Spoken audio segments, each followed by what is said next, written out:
Andrew Cavenagh has been out talking about the future of Danny Rohl. Basically, he says that Danny Rohl is the best man available for Rangers to win the league next season. What do you make of that? Interesting. I do find it interesting.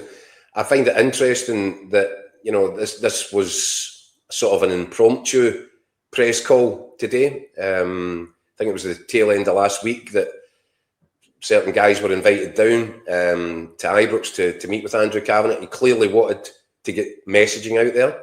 And part of the messaging that he wants out there is that they're sticking with Danny Rohl. There was a quote where he says, look, he's not perfect, but we believe if he's given a pre-season and some proper signings in the transfer window, that'll give him and give us, Andrew Cavenagh said, as the club, the optimum chance of winning next season's title.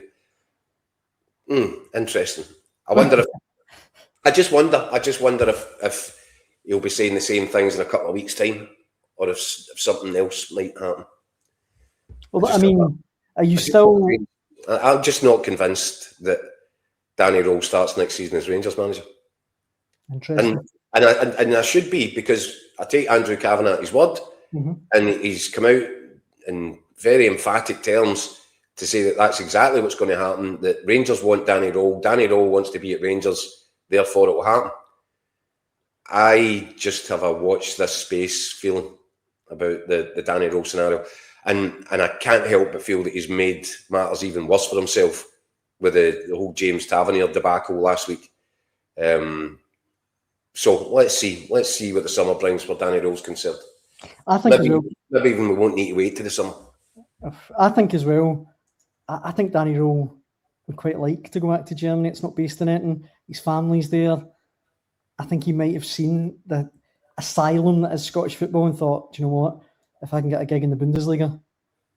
Well, I mean, he'd said previously when he was at Sheffield Wednesday that was his long-term ambition.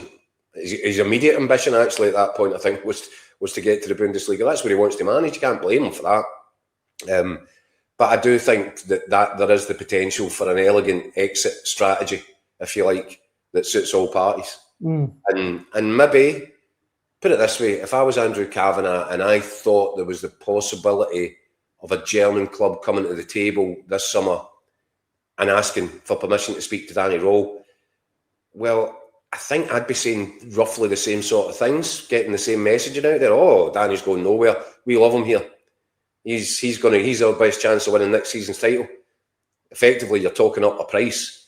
And rather than having to sack the expenditure involved in having to sack a manager in his backroom team or a head coach in his backroom team, because Rangers have had to empty out the coffers. It's just every year, isn't it? There's another one going, another payout. So it would be a nice change of pace for Rangers if they actually managed to get a fee for a manager for once, instead of having to pay out their own pocket to get rid of one. So if I was being strategic and I was Andrew Cavenagh, I think I'd be fairly daft if I said anything other than, oh no, he's our man. A lot of Rangers fans giving a stick now, Keith. I mean, this one sums it up. Bluebell says, you've just been told by a man he's going to be manager next season and you're speculating he's still getting bumped. It's unreal. But yeah, that's my job. That's what we do. But no, I have my suspicions on this. And if I'm wrong, I'm wrong. And if Danny Rohl starts next season at Rangers, then good luck to him. Yeah. I wonder, who's that? Blue what? Bluebells are blue. Bluebells are blue. I wonder if bluebells are blue. You can answer, hopefully, while we're still on. Bluebells are blue. Do you want Danny Rohl to be your manager next season? Or are you just having a go for no reason here? And I would say Scott in the comments says Rohl starts next season badly. Rangers fans will be on his back straight away. I think that you can't get away from that, Keith. And he's got to go to Tynecastle away first. He's got to go to Celtic Park away first. European qualifier. It's going to be so hard for Danny Rohl, I think. And he's lost the goodwill that he had.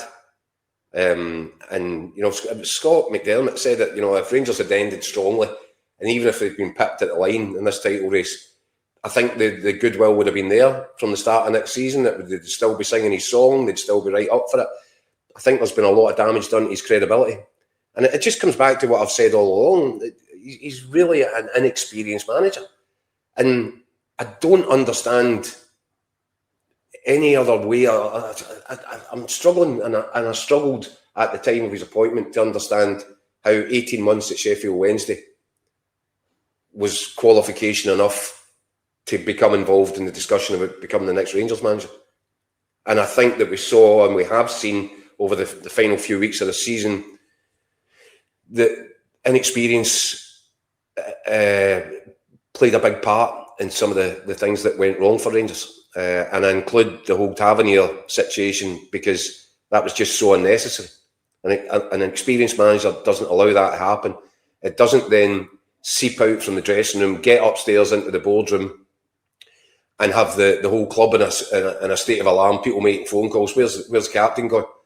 And Andrew Cavenagh said today it wasn't a good look for any of the parties involved, and he was absolutely spot on in that. Yeah. Just to finish on Rangers, Baza says, I blame the Rangers players more than the manager. They're shocking. I'd actually agree with him on that.